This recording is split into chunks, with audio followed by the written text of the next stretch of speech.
स्वामी जी, आपके युवाओं को अध्यात्म की तरफ कैसे जोड़ना चाहिए आपके अनुसार? युवाओं को अध्यात्म से जुड़ना चाहिए। तो आज जो आत्महत्या बढ़ रही है, जी। लोग डिप्रेशन में जा रहे हैं, लोग बड़ा टेंशन में हैं। तो अध्यात्म में जब आएंगे तो उन्हें लगेगा विज्ञान और अध्यात्म अलग अलग नहीं, एक ही है। आज अध्यात्म जो है हमारा हजारों साल, लाखों साल आगे है, जी। विज्ञान बहुत पीछे है। जी। इसलिए जब अध्यात्म से जुड़ेंगे तो कैसे हम शांति से जीवन जी सकते हैं, कैसे हम धैर्य रख सकते हैं, आगे और नए कार्य कर सकते हैं, इसके लिए युवाओं को बहुत जरूरी है कि वो अध्यात्म के साथ जुड़े। अध्यात्म से जुड़ने से ये जो डिप्रेशन आ रही है, जो आत्महत्या की तरफ लोग बढ़ रहे हैं, तरह तरह की परेशानी आ रही है, उससे दूर हो।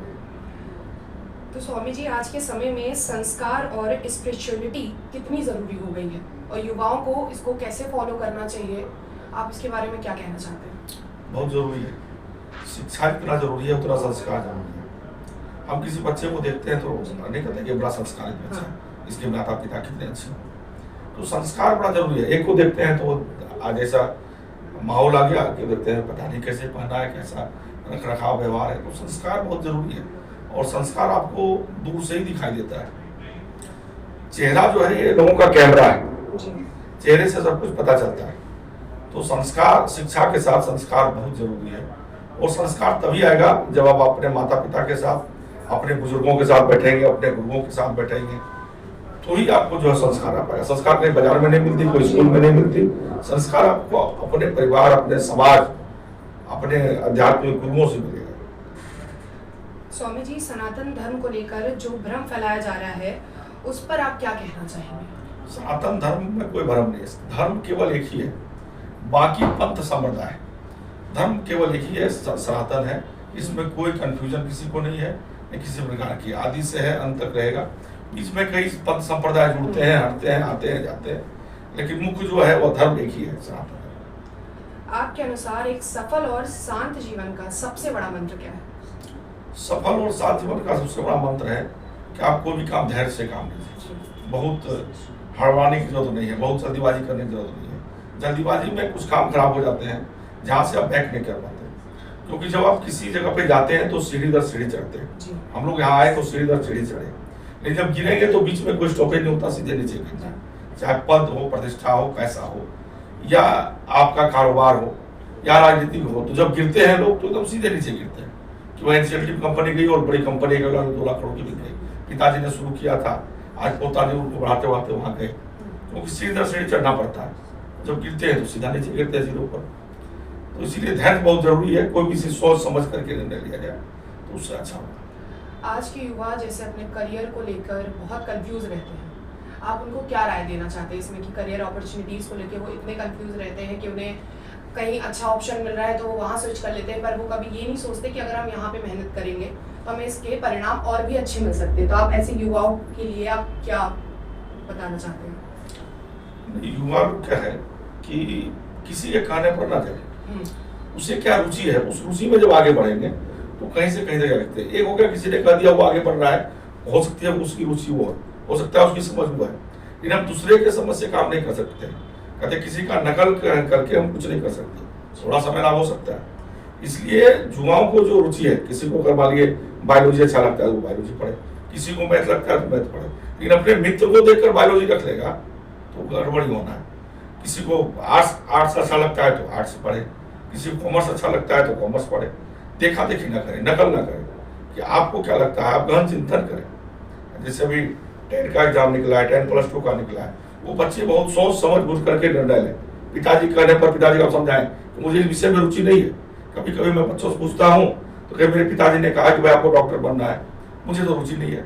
तो आप अपने माता पिता को समझाएं कि मुझे इसमें रुचि नहीं, मैं इधर जाऊंगा, इसमें हम भविष्य बनाएंगे। इसीलिए आप निर्णय लें, किसी को भी करना पड़े निर्णय। जैसे माता पिता भी हैं, बच्चों पे बहुत प्रेशर भी डालते हैं, क्योंकि बहुत माता पिता होते हैं जिनके सपने उनके युवावस्था में पूर्ण नहीं होते हैं। पढ़ाई लिखाई को लेके कुछ उनके ऐसे सर्कमस्टेंसेस होते हैं, तो वो प्रेशर डालते हैं अपने बच्चों को लेके कि उन्हें मैं ये नहीं कर पाया तो हमारे बच्चे करेंगे, पर उनके बच्चों को करना कुछ और होता है। इस बारे में आप माता पिता को क्या राय देना चाहेंगे? माता पिता को तो बच्चे को बुला करके पूछना चाहिए आपको किस विषय में रुचि है और वही विषय उसे पढ़ाना चाहिए। नहीं तो आप अपना जब थोपेंगे तो वो किसी काम का नहीं रह जाएगा। अच्छा। जो रुचि थी, जो वो पढ़ना चाहता था, वो अभी छूट गया, उसका समय पास हो गया और समय चला जाने वाला लौट के नहीं आता। अगर 2026 चला जाएगा तो 2026 नहीं आएगा। जी। इसलिए माता पिता को बच्चों से प्रेम से बात करके उनके रुचि के अनुसार पढ़ाना चाहिए। जैसे आजकल युवा क्या बहुत सारे लोग सोशल मीडिया पे बहुत एक्टिव रहते हैं, तो आप सोशल मीडिया और मॉडर्न लाइफस्टाइल का स्पिरिचुअल लाइफ पर क्या प्रभाव पड़ रहा है, आप उसके बारे में क्या कहना चाहेंगे? सोशल मीडिया खराब नहीं है जी। अच्छा भी है, खराब भी। आप क्या देखते हैं वो है। अब सोचो कि धीरू भाई अंबानी कब कहा था कर लो दुनिया मुट्ठी में। जी। तो लोग सोचते थे मोबाइल मुट्ठी में हो, उसने कहा कि इसी मुट्ठी में आपका पूरा दुनिया। अभी कहीं कुछ पता करना तो क्या करते हैं, फोन करते हैं नहीं, अपने मोबाइल निकालते हैं, गूगल पर जाते हैं और सर्च कर लेते हैं। तो तब उन्होंने सोचा था धीरू भाई अंबानी ने, और आज बच्चे उसी मोबाइल को लेकर यूज कर रहे हैं। तो मोबाइल सोशल मीडिया कोई भी खराब नहीं है, आप क्या यूज करते हैं ये खराब है। नमक खराब नहीं है, लेकिन उसे अगर खीर में डाल दिया जाए खराब है, अगर उसको सब्जी में डाला जाए तो अच्छा है। चीनी बहुत अच्छा है, लेकिन अगर सब्जी में डाल दिया जाए तो सब्जी खराब हो जाएगा। कोई चीज़ खराब नहीं है, कोई चीज़ अच्छा नहीं है। समय के अनुसार सब अच्छे हैं, समय के अनुसार सब खराब है। तो गुरुजी, देश और समाज के लिए शांत समाज की क्या भूमिका होनी चाहिए?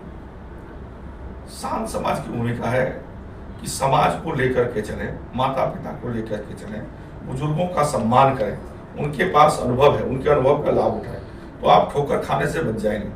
और जब आप उनका सम्मान करेंगे तो आपको बहुत सारे अनुभव मिलेंगे, जिससे आप एक अच्छी समाज तैयार कर सकते हैं और एक अच्छी समाज में आप जी सकते हैं। इसीलिए बुजुर्गों का सम्मान सबसे ज़्यादा जरूरी है। आप अपने भक्तों और देशवासियों को क्या संदेश देना चाहेंगे? भक्तों और सबको ये संदेश देना चाहूँगा कि आप बड़ी आनंद के साथ जिए। यह जीवन बड़ी कम समय के लिए है, और भगवान को हम लोग कहते हैं सच्चिदानंद, सतचित आनंद। मैंने सत्य मतलब ब्रह्म, ब्रह्म मतलब भगवान, भगवान मतलब नारायण, नारायण मतलब कृष्ण, आनंद। उसको अगर आप चित्त में बसाते हैं तो आपके जीवन में आनंद ही आनंद आता है। जीवन में जो भी समय थोड़ी हो उसमें आनंद ले लेना चाहिए। हमें दुख कब है, हम ऐसा कर नहीं पाएंगे, पास्ट का ऐसा कर पाएंगे कि नहीं कर पाएंगे, भविष्य का, उसमें हम वर्तमान खराब करते रहे। तो वर्तमान को जीवन आनंद जीवन जिए, इसी में आनंद लें। स्वामी प्रकाशानंद मंडलेश्वर जी ने हमारे साथ अपने बहुत महत्वपूर्ण विचार साझा किए हैं। हमारे साथ यूं ही बने रहें हेडलाइन टुडे न्यूज़।